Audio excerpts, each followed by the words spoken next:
ધોરણ 6 પ્રોજેક્ટ પ્રવૃત્તિ બુક.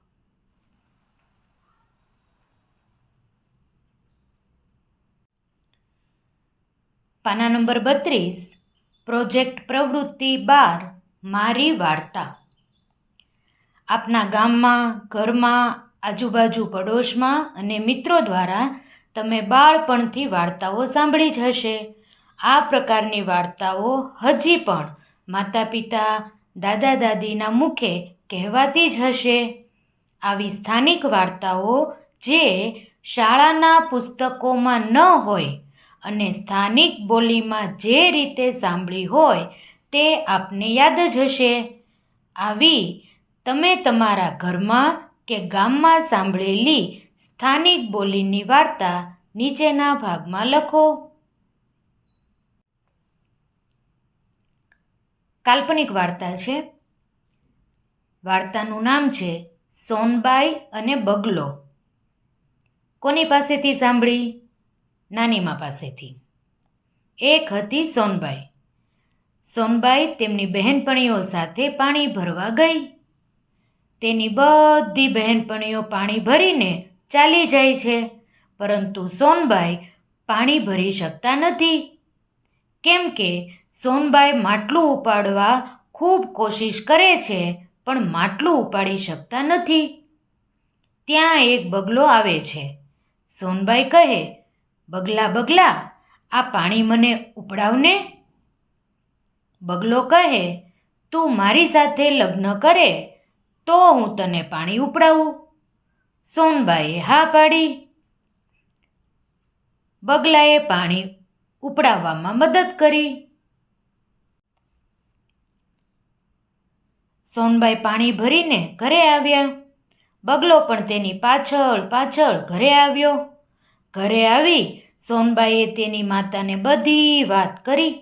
મા કહે, તું ક્યાંય બહાર જઈશ નહીં. બહાર જઈશ તો બગલો તને ઉપાડી જશે. બગલો બહાર ઊભો ઊભો સાંભળતો હતો. તે ગુસ્સે થયો. બધા બગલાને નદી પાસે ભેગા કર્યા અને કહે, તમે બધા નદીનું પાણી પી જાઓ. બગલાઓ નદીનું બધું પાણી પી ગયા.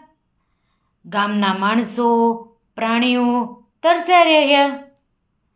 ગામ આખું ભેગું થયું. બગલાને સમજાવ્યો, પણ બગલો માન્યો નહીં. બગલો સોનબાઈના પિતાને કહે, મારી સાથે સોનબાઈના લગ્ન કરાવો. સોનબાઈના પિતાએ ગ્રામસભા કરી. સરપંચ બેસાડ્યા.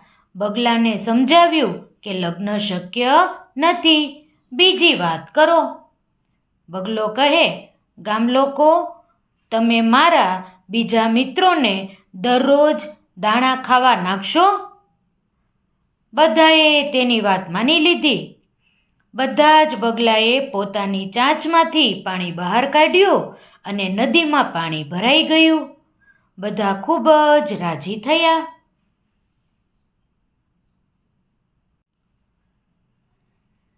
વાર્તામાંથી શું શીખવા મળે છે? આ કાલ્પનિક વાર્તામાંથી શીખવા મળે છે કે માણસ અને પક્ષીઓ વચ્ચે ખૂબ સારો પ્રેમ હોવો જોઈએ. માણસે પક્ષીઓ માટે દાણાની વ્યવસ્થા કરવી જોઈએ. પક્ષીઓની દેખભાળ રાખવી જોઈએ. કોઈ એક વાર્તાનું ચિત્ર દોરો એવું કહ્યું છે. આપણે જે વાર્તા અહીં લખીએ છીએ એનું જ ચિત્ર આપણે દોરીએ.